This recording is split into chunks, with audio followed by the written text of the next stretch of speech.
नमस्कार दोस्तों, मैं मुकेश सिंह अपने YouTube चैनल पॉलिटिकल साइंस 2013 में आपका एक बार फिर से स्वागत करता हूं। आज हम लोग UPSC सिविल सेवा परीक्षा की तैयारी कैसे स्टार्ट करें इसके बारे में बात करेंगे। सिविल सेवा की तैयारी करने वाले सभी छात्रों जो भी तैयारी कर रहे हैं, ये परीक्षा भारत की सबसे टफ परीक्षा है और सबसे पावरफुल पोस्ट के लिए सबसे बड़ी पोस्ट कह सकते हैं हम लोग अब की तैयारी करते हैं। एक सिविल सेवक जो हमारे समाज के लिए, लोगों के लिए बहुत कुछ कर सकता है, बहुत कुछ बदलाव ला सकता है। जॉब तो बहुत सारी हैं, आप इंजीनियर बन जाइए, आप डॉक्टर बन जाइए, आप वकील बन जाइए,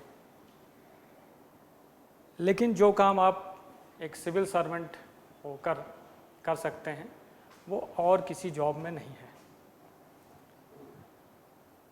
क्योंकि आप किसी ज़िले के कलेक्टर बनते हैं, उस ज़िले में उस ज़िले के लोगों के लिए आप बहुत कुछ कर सकते हैं, महिलाओं के लिए, बच्चों के लिए, गरीबों के लिए, पर्यावरण के लिए, रोड, इंफ्रास्ट्रक्चर, किसी भी चीज़ के लिए, किसी भी काम को आप जितने अच्छे तरीके से आप कर सकते हैं वो और कोई किसी और जॉब में वो अपॉर्चुनिटी नहीं है। जो आप एक IAS बन के, IPS बन के कर सकते हैं वो किसी और जॉब में संभव नहीं है। कोई और जॉब करेंगे तो उसमें आप एक ही विषय के ऊपर काम करेंगे,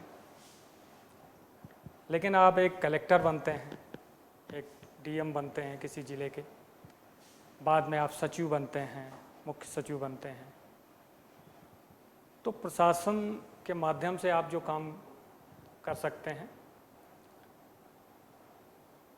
आप बहुत कुछ समाज के लिए कर सकते हैं। जो चीज़ आप बाहर सिस्टम से बाहर रह के,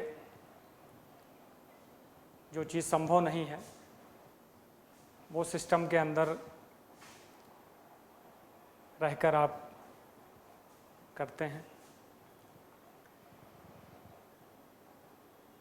सिविल सेवा की तैयारी अपने आप में बहुत बड़ा अचीवमेंट है। तैयारी करने बहुत सारे लोग आ जाते हैं, लेकिन सिलेक्शन रेशियो आप बहुत कम है। सही तरह से तैयारी नहीं कर हो पाती। कभी कभी गाइडेंस, सही लोगों का मार्गदर्शन नहीं मिलता। क्या पढ़ना है, कैसे पढ़ना है, इसके बारे में जानकारी नहीं होती।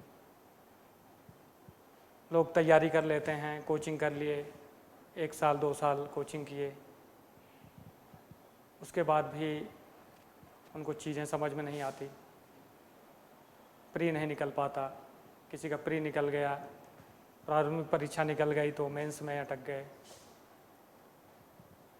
किसी के में मेंस निकल गया तो इंटरव्यू में अटक गया।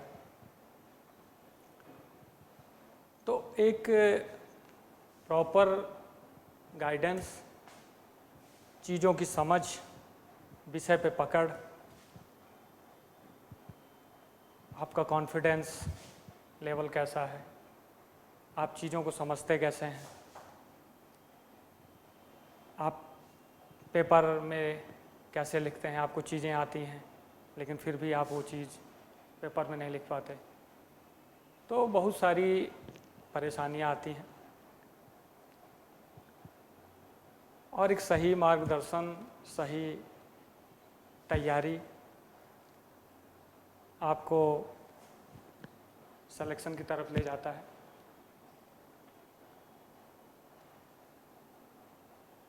यूपीएससी की तैयारी ग्रेजुएशन के बाद परीक्षा देने के, आप 10वीं 12वीं के बाद बहुत सारी परीक्षाएं स्टार्ट हो जाती हैं देनी। काफ़ी चीज़ों की वैकेंसी निकलती है जो 10वीं से तैयारी, जो 10वीं का वो होता है कि 10वीं के बाद आप ये इस परीक्षा में बैठ सकते हैं, 12वीं के बाद इस परीक्षा में बैठ सकते हैं। लेकिन अगर आप यूपीएससी स्टेट सर्विस की परीक्षा में सम्मिलित होना चाहते हैं तो उसके लिए कम से कम आपको ग्रेजुएट होना हो पड़ेगा। आप बीए करिए, बीएससी करिए, इंजीनियरिंग करिए, या फिर किसी बीकॉम करिए। तो जब तक आप ग्रेजुएट नहीं होंगे तब तक आप उस परीक्षा में नहीं बैठ पाएंगे। तो एक इसका मतलब है कि 20-21 साल के बाद आप लोग तैयारी परीक्षा में बैठने के काबिल होंगे। और सामान्य वर्ग को 6 बार अटेम्प्ट देने का, मतलब 6 बार ही वो बैठ सकता है। ओबीसी, एससी, एसटी, इन लोगों को 9 बार परीक्षा में बैठने का मिलता है। अगर कोई आदमी 22 साल या 23 साल की उम्र में यूपीएससी क्लियर करता है, सिविल सेवक बनता है, तो लगभग वो 38 साल के करीब वो सर्विस में रहेगा। और जितने ज़्यादा टाइम आप सर्विस रहेंगे उसी हिसाब से आपका प्रमोशन होगा, आप सचिव, मुख्य सचिव तक जाएंगे। अगर आप वही 32 साल की उम्र में परीक्षा पास करेंगे तो आपको 28 साल, 30 साल के करीब सर्विस में रहेंगे।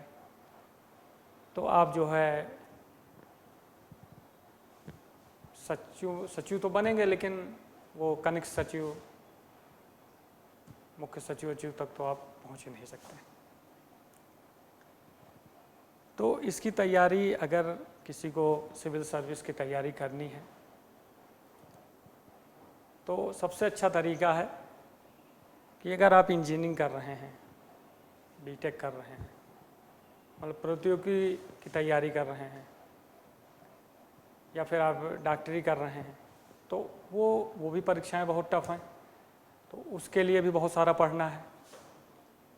तो उसके साथ साथ तो आप थोड़ा सा ये तैयारी करने में आपको टाइम ही नहीं मिलेगा उसी की वजह से।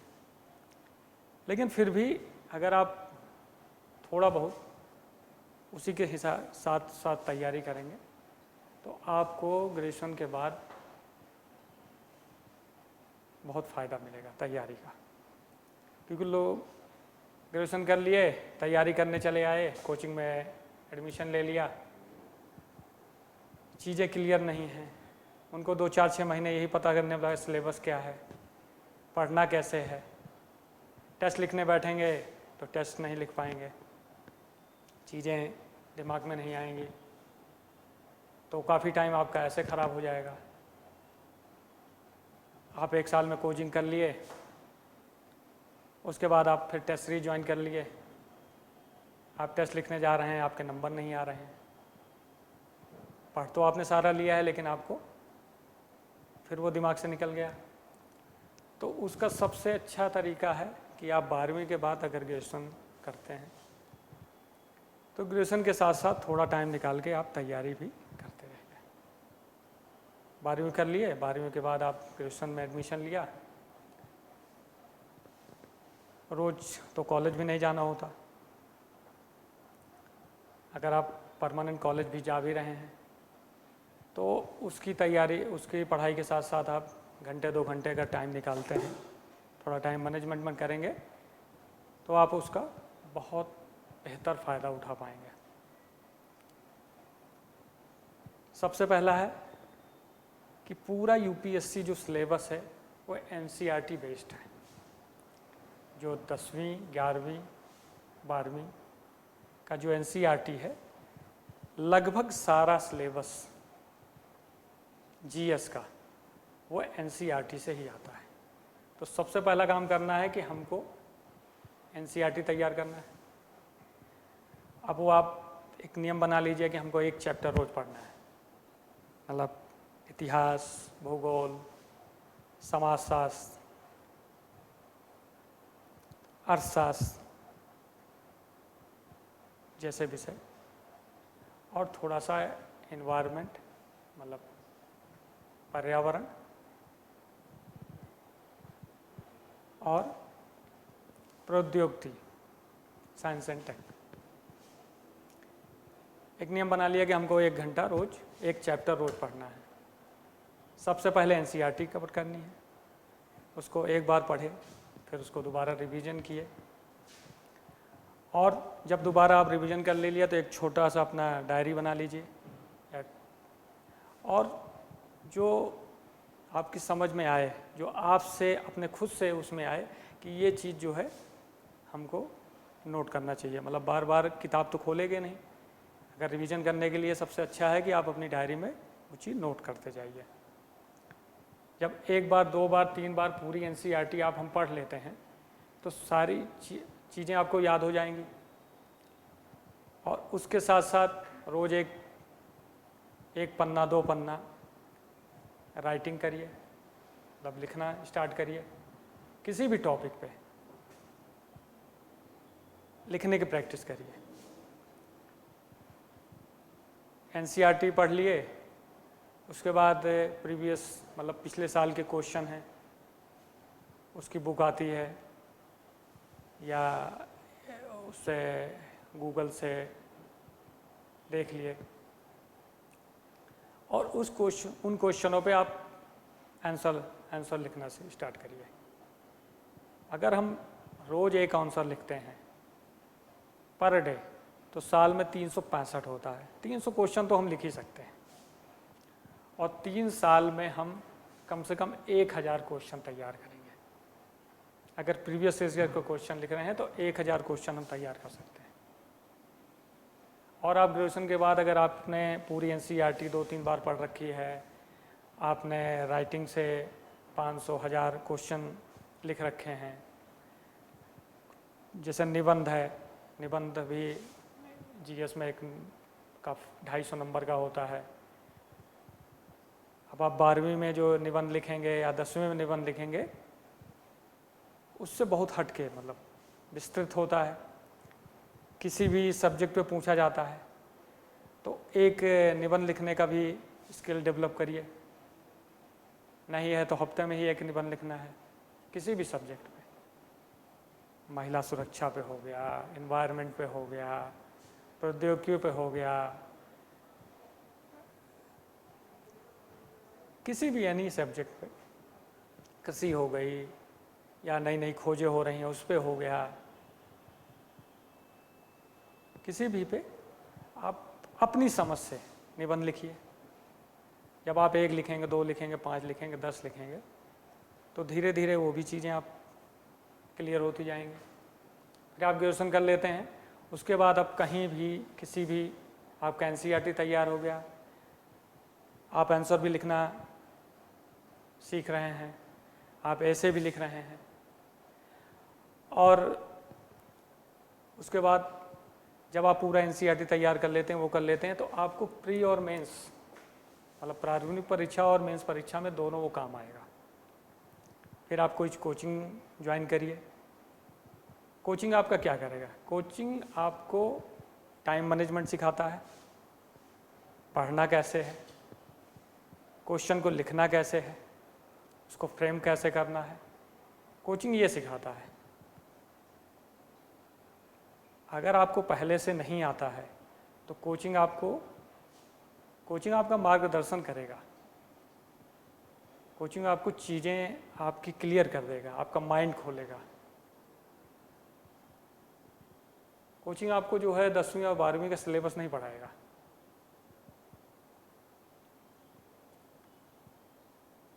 उसके लिए है कि आपको खुद से सेल्फ स्टडी जो है जितना ज़्यादा आप करेंगे वही आपको आगे परीक्षा में काम आएगा।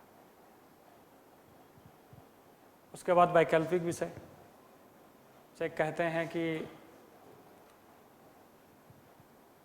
वैकल्पिक विषय वही चूज करिए जो आपको आता हो।